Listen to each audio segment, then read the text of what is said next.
So hello সবাইকে, good morning. আশা করছি তোমরা সবাই খুব ভালো আছো, আমিও ভালো আছো। আজকে হচ্ছে শনিবার, আমার কোনো পড়ানো নেই, তাই জন্য আমার ভীষণই খুশি। আর সব থেকে বড় কথা, এই মেহেন্দিটা আমি আগের দিনকে পড়েছি, যেহেতু এটা অর্গ্যানিক তাই একটা টুকরো ওঠেনি। সেটা আমি ভিডিওটা অ্যাটাচ করে দেবো, তোমরা একটু দেখো।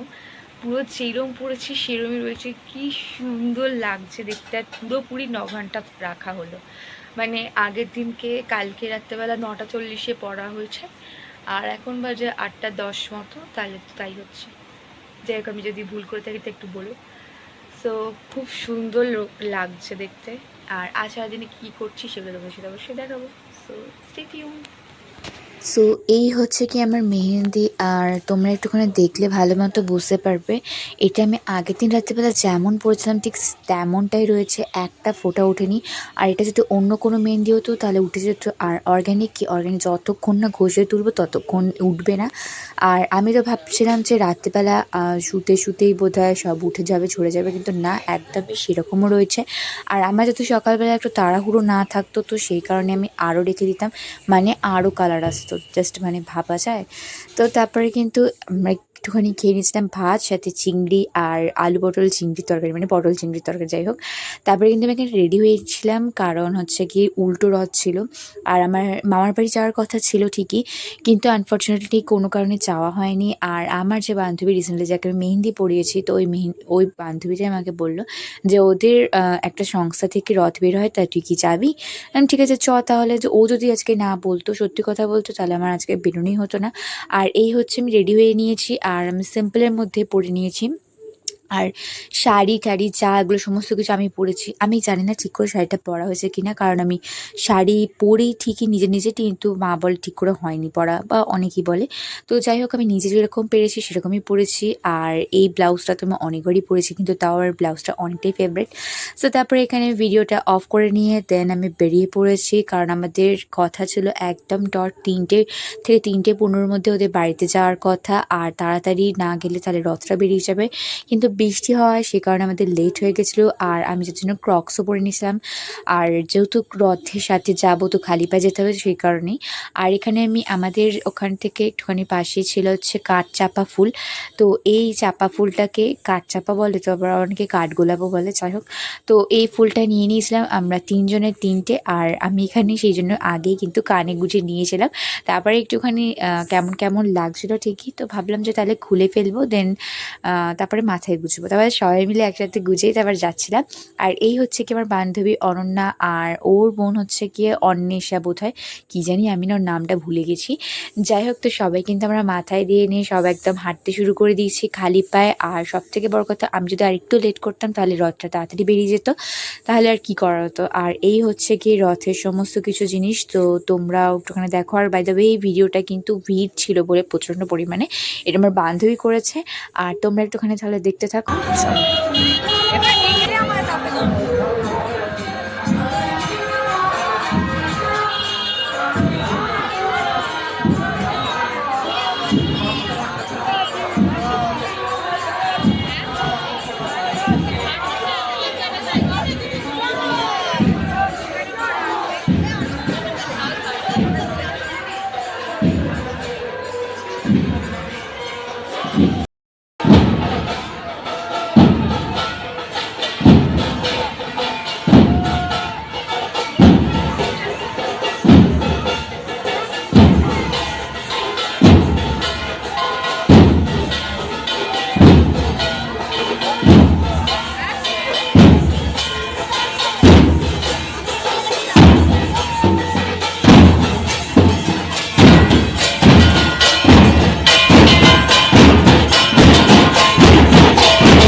সকল ভক্তবৃন্দদের অনুরোধ করা হচ্ছে সকলে একসাথে রথের দড়ি সমানভাবে সমানভাবে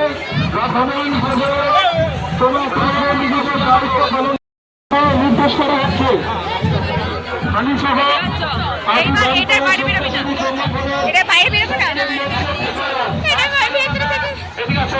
তো এখানে একটা কথা না বললে নয়, সেটা হচ্ছে কি এই যে দেখতে পাচ্ছ তারা মায়ের যে পাটা নিয়ে যাচ্ছে বা চরণ, যাই হোক সরি পা বলে ভুল করলাম, তো এইটা কিন্তু ওদেরই সংস্থাটা, তো এই নামেই, তো সেই কারণে আগে তারা মায়ের পা যাবে মানে চরণটা যাবে, দেন তারপরে কিন্তু আস্তে আস্তে রথটা যাবে, আর সেটাই হয়ে আসছে। আর এখানে কিন্তু সেই জন্য এখানে দেখালাম, আর দেখো কতটা সুন্দর লাগছে না, আর কি সুন্দরভাবে নিয়ে যাচ্ছে। এটা কিন্তু সবাই বলছিল অনেকটাই ভারী, আর সেই জন্য আগে কিন্তু এই জিনিসটাই যাবে, তারপরে কিন্তু রথ যাচ্ছিল পেছনে।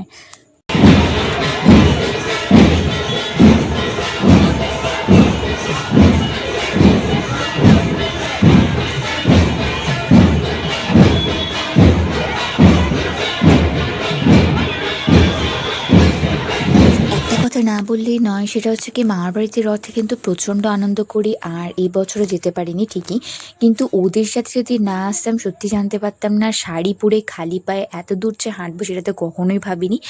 আর এখানে এসে আমার সত্যি কথা বলতে ভীষণই আনন্দ হয়েছে, ভীষণই আনন্দ করেছি, একসাথে সবাই মিলে গেছি। দেন তারপরে যে তারামার চরণটা দেখছিলে সবাই আস্তে আস্তে ঘুরিয়ে ঘুরিয়ে নেওয়া হচ্ছিলো, তারপরে কিন্তু আমার বান্ধবী নিয়েছে, আর এটা রীতিমতো অনেকটাই ভারী ছিল, তারপরে ওর বোন নিয়েছে, দেন তারপরে ওর আমার এই যে বান্ধবীটা রয়েছে, তো ওর বাবা আমাকে বলছে তুই নিবি, আমি বলছি আমাকে দেবে, ওরা বলছে হ্যাঁ আমি তো আছি, তোর চিন্তা কিসে, তুই নিবি, আমি বলছি হ্যাঁ। তারপরে আমাকে যে সত্যি করে দেবে সেটা আমি ভাবিনি, আর এটা আমার কাছে অনেকটাই প্রাউডের বিষয়, আর নিজেকে সত্যি আমি অনেক লাকি মনে করছি যে আমি এরকমভাবে এইটা নেওয়ার সুযোগ পেয়েছি, ঠিক আছে। আর এইটা মানে জাস্ট বলার মতো না, এতটা পরিমাণে ভারী ছিল বলার মতো না, সত্যি মানে অনেক অনেক ধন্যবাদ ওর বাবাকে প্লাস ওকে, ওদের সাথে আমি আজকে না বেরোতাম তাহলে আমার এরকম দিন বোধহয় কোনো দিনও আসতো না। আর শাড়ি পরে ঠিক করে নড়তে পারি না ঠিকই, সেই মেয়ে শাড়ি পরে এরমভাবে খালি পায়ে, প্লাস এই জিনিসটার ভারী এতটা ছিল, মনে হচ্ছে যখন আমার মাথায় ব্যালেন্স করতে দিয়েছিল পুরো মনে হচ্ছে না আমার মাথাটা একদম মাটির তলায় ঢুকে যাবে, এরকম একটা ব্যাপার, এতটাই ভারী ছিল। দিয়ে এটা যে আমি তাও কিছুটা গেছিলাম, দেন তারপরে আমি দিয়ে দিয়েছি। তারপরে কিন্তু এখানে খেয়ে নিয়েছিলাম আমরা হচ্ছে গিয়ে গ্লুকন-ডির জল ছিল এনার্জি ড্রিঙ্ক হিসেবে, আর তারপরে এই রথটা হালসা স্টেশনের ওই দিকে চলে যাচ্ছিলো, আর তারপরে যেহেতু আবার আমাদের আসতে হবে বাড়ি আস্তে আস্তে 9টা মতো বাজবে, সে কারণে আমরা কি ওখানে আর থাকিনি, দেন তারপর আমরা চলে এসেছিলাম। আর আস্তে আস্তে এই জিনিসটা দেখে তো অবাকই হয়ে গেছিলাম, এইখানে ডিজে বাজিয়ে রথ নিয়ে যাচ্ছে, সত্যি কথা কি বলবো। আমরা তো ফার্স্টে ভেবেছিলাম যে বোধহয় কোনো কন্যা যাচ্ছে, বাট দেখছি যে না, তো যাই হোক, তো তারপরে বাড়ি আসার পথে 2খানা প্রসাদ দিয়েছিলো, একটা আমি খেয়ে ফেলেছিলাম সরি, তার সাথে কিন্তু গীতাও দিয়েছিল আমাকে।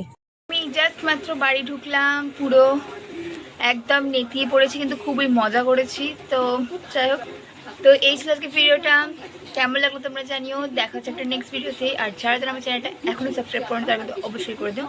সো টাটা সবাইকে, bye bye, love you so much, by.